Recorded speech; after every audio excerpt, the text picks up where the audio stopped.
Assalamualaikum warahmatullahi wabarakatuh. Perkenalkan, nama saya Silmi Nur Inayah. Di sini saya akan menjelaskan mengenai risk assessment pada pelayanan hijab store.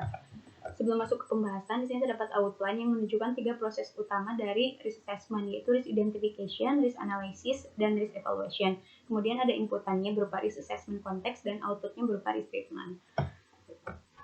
Dalam melakukan risk assessment dibutuhkan inputan berupa informasi dari risk assessment konteks yang terdapat 3 bagian, yaitu objektif, kemudian related internal dan external issue, kemudian related internal dan external stakeholder issue, dan kriteria.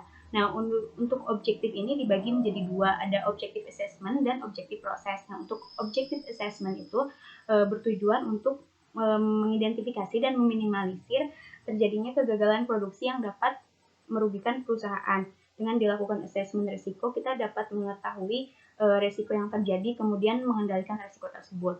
Kemudian untuk objektif prosesnya itu bertujuan untuk menghasilkan produksi dengan spesifikasi kriteria dan jumlah yang telah ditentukan dengan waktu secara terencana.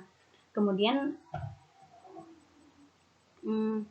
selanjutnya adalah pembahasan mengenai masalah internal dan eksternal dari si perusahaan.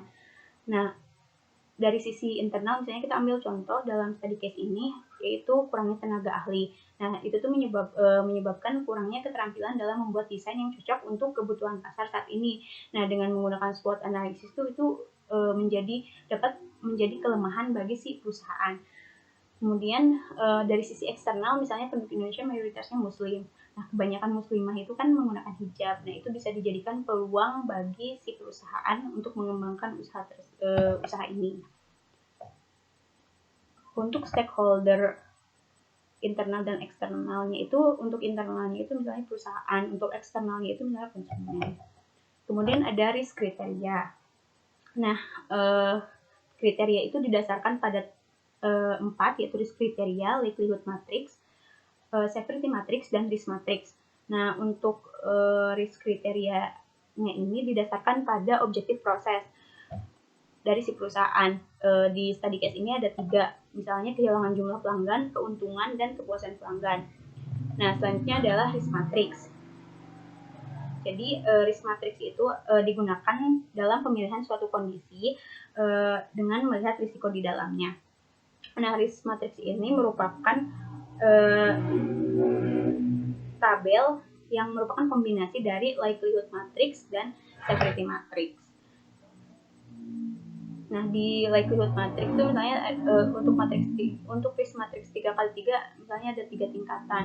Ada very likely, dan very unlikely. Kemudian untuk severity-nya ada 3 tingkatan juga, yaitu minor, moderate, sama major. Oke, sekarang masuk ke risk identification. Di risk identification ini dilakukan untuk menemukan atau mengetahui risiko-risiko yang mungkin timbul dalam kegiatan yang dilakukan oleh perusahaan. Metode identifikasi risiko dalam study case ini yaitu dengan melakukan pengamatan dan survei. Berikut ini merupakan salah satu contoh risk identification pada study case ini. Misalnya untuk kode R1, sumber dari risikonya adalah pegawai tidak fokus pada saat hijab store ramai dengan pelanggan. Nah, menyebabkan atau risk event-nya itu kesalahan dalam mendata pesanan dalam sistem. Selanjutnya adalah risk analysis. Risk analysis berfungsi untuk mengetahui level risiko dan menganalisa dampak dari risiko yang telah teridentifikasi. Hasil analisis pengaruh risiko yang diperoleh nantinya akan digunakan dalam evaluasi risiko atau tahapan proses selanjutnya.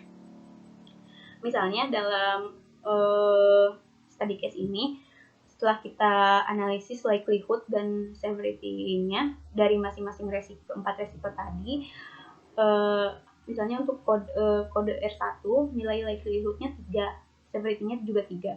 Nah, kita bisa lihat risk score-nya itu 9, karena kan untuk mencari risiko itu likelihood dikali severity. 3 kali 3 sama dengan 9. Kemudian di risk matrix-nya kita lihat dia berada level 3 untuk likelihood dan level 3 juga untuk severity atau berada di major, makanya dia berada di zona merah.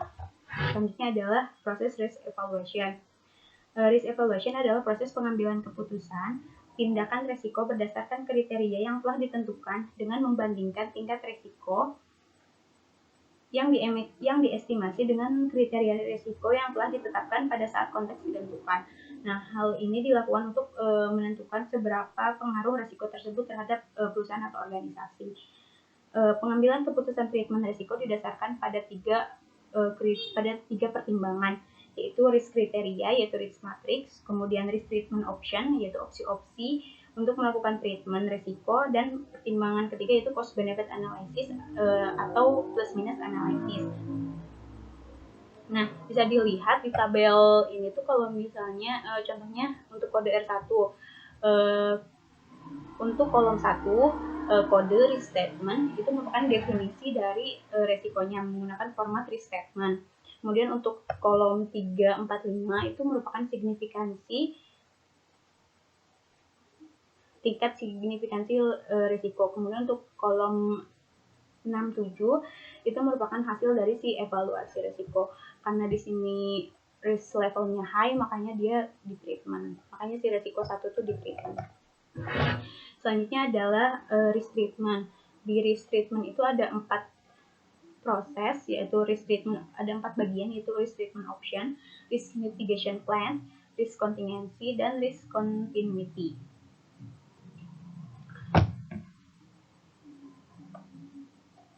Nah, untuk risk treatment option pada study case ini tuh adalah option yang diberikan untuk menghindari resiko R1 tadi.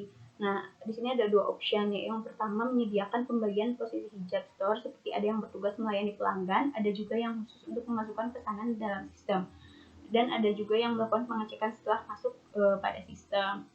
Nah, risk mitigation plans-nya itu tindakan yang diusulkannya itu yaitu menyediakan pembagian posisi hijab store seperti ada yang bertugas melayani pelanggan, ada juga yang khusus untuk memasukkan pesanan ke dalam sistem. Nah, resource requirements-nya itu apa? Berarti diperlukan penambahan pekerja.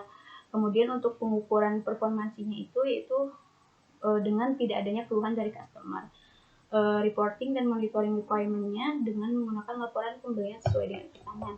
Kemudian untuk risk contingency atau emergency plans-nya, tindakan yang diusulkan itu membuka lowongan kerja, karena kan tadi membuka lowongan kerja atau bisa bekerjasama dengan perusahaan outsourcing.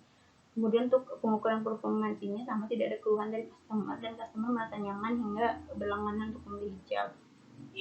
Kemudian untuk reporting dan monitoring requirement-nya yaitu dokumentasi lembar pengujian, janjian kontak. Kemudian untuk risk contingency yaitu proses continuity dan recovery plans. Tindakan yang diusahakannya itu yaitu mengadakan evaluasi saat hijab store telah ditutup sehingga dapat mempermudah perbaikan untuk keesokan harinya. Resource requirement-nya itu biaya perbaikan. Kemudian untuk performance measures-nya itu tidak ada keluhan untuk keesokannya atau setelah diperbaiki tidak ada keluhan. Baik, karena penjelasannya sudah selesai, terima kasih atas perhatiannya. Mohon maaf apabila ada kesalahan. Wassalamualaikum warahmatullahi wabarakatuh.